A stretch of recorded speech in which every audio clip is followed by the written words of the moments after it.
नमस्कार. कापूस बाजारात सध्या मोठी उलथापालथ सुरू आहे. चला पाहूया नेमकं काय घडतंय. सगळ्यात मोठी बातमी, CCIने म्हणजे कॉटन कॉर्पोरेशन ऑफ इंडियाने 15 मार्चला अचानक कापूस खरेदी थांबवली. यामुळे झालं काय की अनेक शेतकऱ्यांपुढे आता फक्त खुल्या बाजाराचाच पर्याय उरलाय.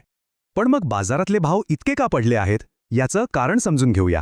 याचं मुख्य कारण आहे CCIकडे असलेला प्रचंड मोठा साठा, तब्बल 87 लाख गाठी. म्हणजे खरेदी केलेल्या कापसापैकी फक्त 18% विकला गेलाय, बाकी 82% साठा तसाच पडू नये. आणि ह्याच प्रचंड पुरवठ्यामुळे बाजारातले दर दबावाखाली आले आहेत. पण थांबा, गोष्ट इथे संपत नाही. आता बाजारात 3 मोठे बदल घडत आहेत. पहिला बदल, कापसाची आयात अपेक्षेपेक्षा कमी झाली आहे. ही एक चांगली गोष्ट आहे. यामागे 4 कारणं आहेत: आंतरराष्ट्रीय दर, रुपयाची किंमत, वाहतूक खर्च आणि देशांतर्गत भाव.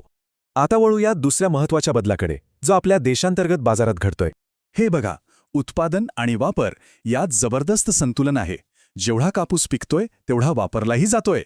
याचा अर्थ सरळ आहे, आपल्याच गिरण्यांची मागणी बाजाराला आधार देत आहे. आणि आता तिसरा आणि सगळ्यात इंटरेस्टिंग बदल, तो म्हणजे निर्यातीचा.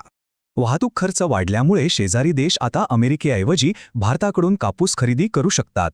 तर कमी आयात, देशातला वाढलेला वापर आणि निर्यातीची संधी हे बाजारासाठी आशेचा किरण आहे. थोडक्यात या 3 गोष्टी CCIच्या साठ्यामुळे आलेल्या दबावाला चांगलाच शह देत आहेत. मग आता पुढे काय? बाजाराची दिशा 2 गोष्टी ठरवणार आहेत. एक, CCI आपला साठा कोणत्या दराने विकणार, आणि दुसरं म्हणजे आंतरराष्ट्रीय बाजारात काय होतंय. एका बाजूला जुन्या साठ्याचा डोंगर आहे, तर दुसऱ्या बाजूला नवीन मागणीची लाट. खरी रस्सीखेच इथेच आहे.